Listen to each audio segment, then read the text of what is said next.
it's Shaaba. Welcome back to another Tuesday, another week, another video. I hope you are well. What do you think of my new background, huh?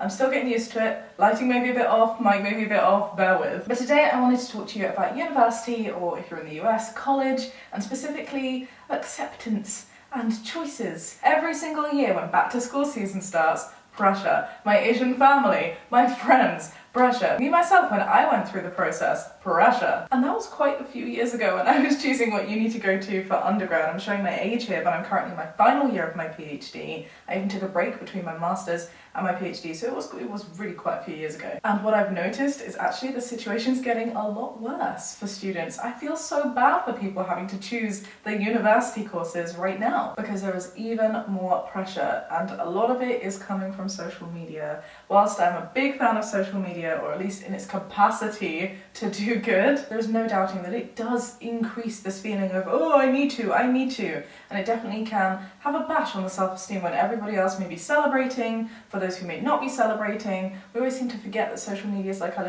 little highlight reel, and alongside social media, a horrific amount of the pressure seems to be coming from parents. And that for sure is getting worse. In 2019, I'm sure you heard of it, the college admissions scandal was such a big thing. For those of you who don't know what I'm talking about, there is an amazing documentary on Netflix. It's called Operation Varsity Blues, the college admission scandal. And it's really what inspired me to make this video. If you are going to go to university, if you're thinking about going to university, if you're applying to go to uni, because like this is the sort of time that you start to think about it. Or more importantly, if you are the parent of a child who is applying to go to university, I would thoroughly recommend that you watch this documentary. I know, what does it matter what happened in 2019? I know the bare bones of the story. The reason I'm making this video is to highlight some of the points from the documentary that maybe were less emphasized, the little golden nuggies that make all the difference in my opinion. And the first was from one phrase that was used, and it was about the word prestige. Prestige! The amount of times I've had that thrown in my face from my family. It's just for my family.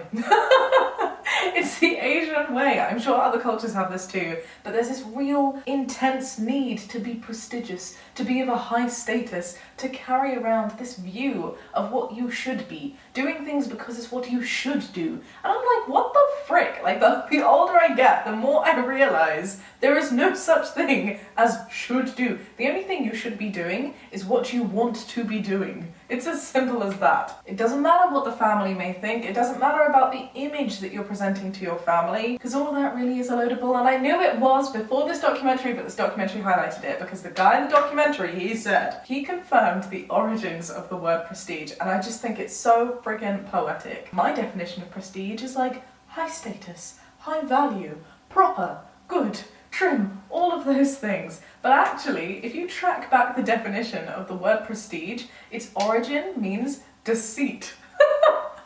Deceit! And even further back to its Latin roots, it means conjuring tricks. Oh my goodness, why did I not know this before? It is just so ironic, because it's a veil that I've been able to see through ever since I broke out of like my what I should be doing phase. I think in terms of university, it's a word that is thrown around a lot. A prestigious university, a prestigious course. You have to go here because of the prestige. And it is all just a pile of crap. University should not have a prestige marking. If you want to go to Oxbridge because you think it's a good school because it does a great course for you, fab. If you want to go to Oxbridge because of its status, oh my god, you're either chasing a dream, you're going to be sadly hit in the face by the facts of classism and elitism in life, or you're gonna be thoroughly disappointed regardless of whether you get in or not. It's not just Oxbridge. I was rejected from LSE, I put that down as my first choice. I went to QMUL, Queen Mary, University of London, not because I wanted to go there, but because it was prestigious. To put it as my second choice, said my family. I went. I hated it. I dropped out after my first year, and I thought that university wasn't for me. I literally left university, unenrolled for my course, and applied for jobs at Sainsbury's and at Boots. That was okay for me. That was going to be my life plan. Until my partner found out, and he was like, hey, I feel really bad that you're just throwing this away and throwing this in the bin. Like, I'm going to uni here and I'm really enjoying it, and it's very different to the experience that you're telling me you had, so maybe you should try somewhere else. And that's exactly what I did. I went to the University of Essex in the end. I enrolled late. and I bloody loved it. I loved it so much that Shaaba, who was failing at Queen Mary, who was literally getting really bad scores, not turning things in, not enjoying the course, not feeling the support from the course, went to the University of Essex, and I'm not tooting my own horn, maybe just a little bit, but not for the purpose of just tooting. I graduated literally at the top of my cohort, and I'm now doing a PhD on a scholarship, after doing a master's on a scholarship. The university that you go to does not indicate your level of prestige. The sad reality is that the people who end up going to Oxbridge or Yale or Harvard, as much as we stan the Gilmore Girls, it's people with a lot of money. It's people who are rubbing shoulders, or whose parents are rubbing shoulders with the right people, or who has a check that they're rubbing on the shoulders of the right people. And even if you get in without rubbing shoulders or rubbing checks, I apologise for how innuendo-y that sounds, when you're there, if you don't have those financial means, you're gonna struggle. Places like Oxbridge don't allow you to take jobs on alongside, and they say it's to make sure you focus on your education. And whatever their motive may be, the result is it's a way to make sure the elite people, the high-class people, the money people go to the money places. That is it. I'm sorry, it's sad, it sucks, but it's the way it is. And you know why we get in? Great, I'm happy for you. Please don't think that this video is me trying to like dump on everyone who goes to one of these prestigious universities. All I'm saying is the university experience that you get is great because of you, not because of the heavyweight title that your university name carries. I really wish that instead of looking at these prestige labels that parents fling around, the real scores that they should be looking at, and that you, if you're going to uni, should be looking at when choosing your universities, is employability, is student satisfaction, and is research quality, and the contents of the courses, because they change so much, and that is really what is going to make and affect your university experience. And if you didn't get into one of these fancy universities because you didn't have a massive donation, or even because you were one of thousands of people, the acceptance rates are this big to application rates that are this big, it's not a reflection of your grades at all. I even had the opportunity to go to a really fancy university in America partway through my degree, and I wasn't able to take it because I didn't have the money in the bank. It does not mean that you are not worthy of a good education. It just means that you weren't in a privileged enough position to rise to the top of this ridiculously effed up system in the first place. And that's not your fault. And it doesn't mean that you're not going to have a good education. It's really not the end of the world. The second point that I really learned from the show that I would like to communicate to you now is the motivation of parents wanting their kids to go to different universities. And it's not every parent, I'm sure. The motivation for these parents cheating their kids to get into certain schools was not for their kids to have the best education. They were buying the bragging rights to say that their kids went somewhere for their own social elite prestige. How ridiculous is that? And it may not even be with malicious intent. That's a terrible thing about it. It could be that your parents really think that they're doing what's right for you, but the reality is they might not know. They really just don't. At least in my situation, I was the first person to go to university, and the expectations that they had on what they thought university would be and what I should be going to university for was simply not true. And whilst your parents might be sitting there happy to tell everyone, oh, my kid went to this place, they're not the ones that are having to do the 20,000 word dissertations, or attend the lectures, or haul their butts around campus, or carry the tens of thousands of pounds of debt that comes from university education.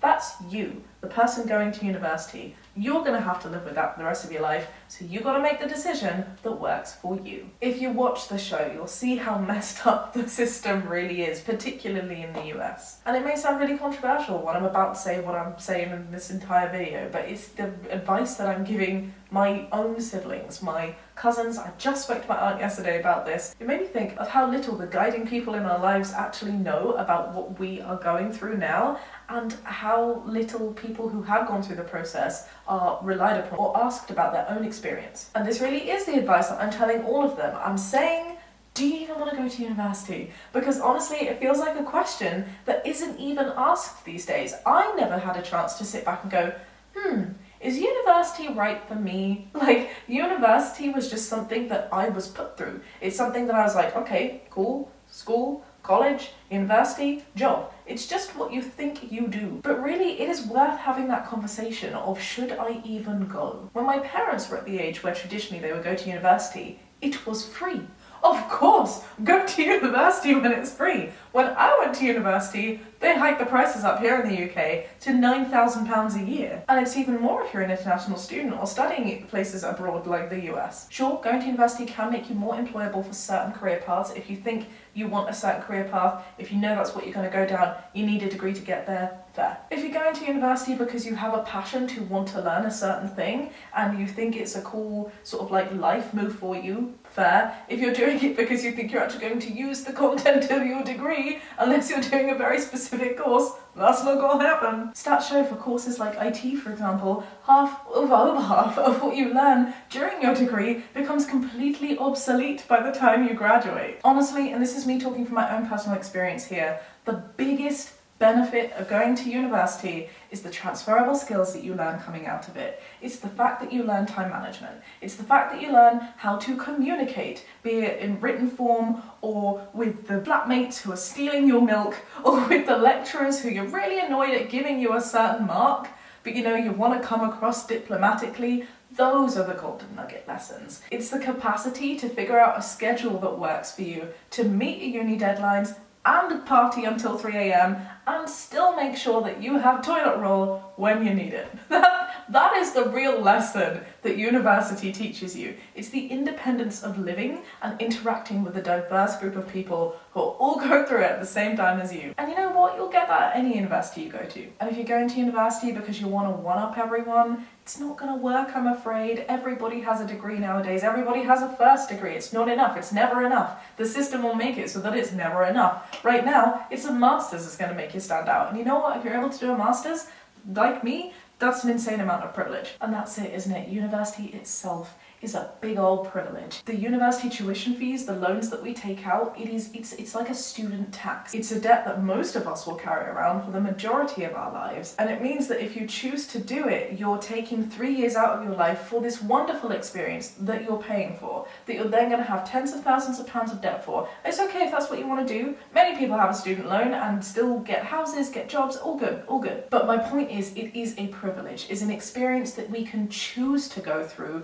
that in the end leaves us with this amount of debt, when there are other people that I know who didn't go to university, and when I was graduating with tens of thousands of pounds worth of debt, they were very established on the job market, having gone up the ladder in accountancy, you know, in big, like, notable, prestigious professions. It's just an alternative life path. It's not something that you have to do, and for many people, it's actually not a wise decision, especially since the fees have hiked up and it's become so expensive for people to do. And it's definitely not the end of the world if you didn't get into the top 5. You know, you don't have to go to Oxford, to Yale, to Harvard to have a great university experience. Personally, I do think that university is overrated for the reasons that people think you should be going to university. The job that I'm in definitely doesn't require a university degree. And whilst I am personally very grateful for my university experience and everything that it taught me, it's definitely not something everyone has to go through. It's definitely not the wisest decision for everybody financially, and I definitely could have done without all of that prestige pressure